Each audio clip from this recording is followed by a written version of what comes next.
लोकसभा चुनाव के पहले राउंड की वोटिंग हो चुकी है और 2 दिन बाद दूसरे चरण का मतदान होने वाला है।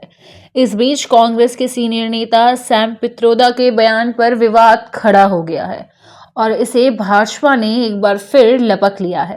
सैम पित्रोदा ने अमेरिका का हवाला देते हुए कहा था कि वहां पर विरासत टैक्स है और किसी के भी मरने पर 55% दौलत सरकार की हो जाती है। उसके परिजनों और बच्चों को 45% संपत्ति ही दिया जाता है। यह अच्छा नियम है और भारत को भी इस पर विचार करने की जरूरत है।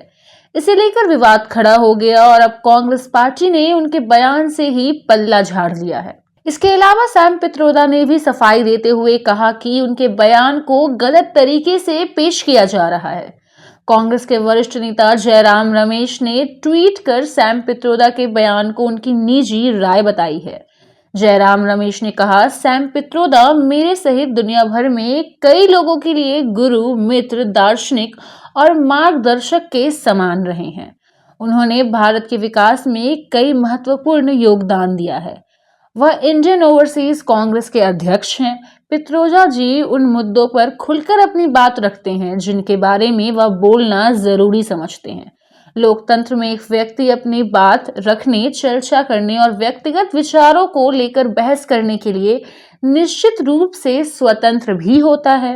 इसके आगे जयराम रमेश ने सैम पित्रोदा से पल्ला झाड़ते हुए लिखा, इसका मतलब यह नहीं है कि पित्रोदा जी के विचार हमेशा भारतीय राष्ट्रीय कांग्रेस के पोजीशन को दर्शाते हैं।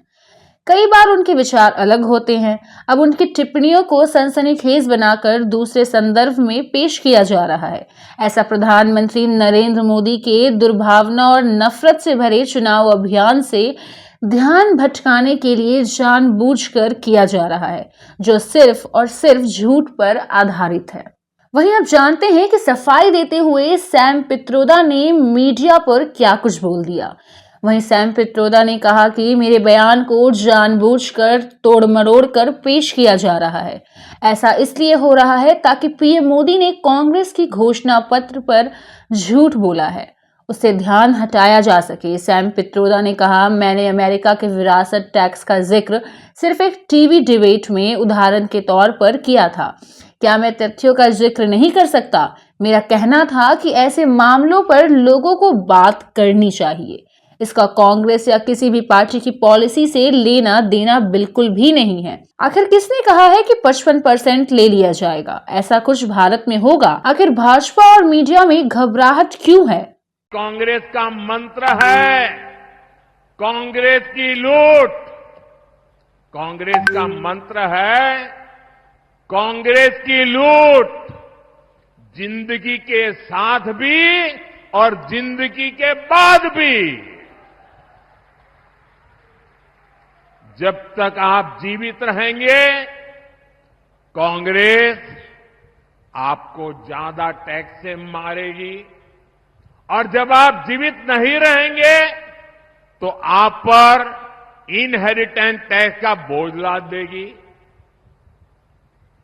जिन लोगों ने पूरी कांग्रेस पार्टी पैतृक संपत्ति मानकर अपने बच्चों को दे दी, वो लोग नहीं चाहते कि एक सामान्य भारतीय अपने बच्चों को अपनी संपत्ति दे। और आप हमसे जुड़े रहने के लिए सब्सक्राइब करें YouTube पर, फॉलो करें ट्विटर पर और लाइक करें Facebook पर। और ज्यादा जानकारी के लिए आपको टाइप करना होगा सिर्फ न्यूज नशा।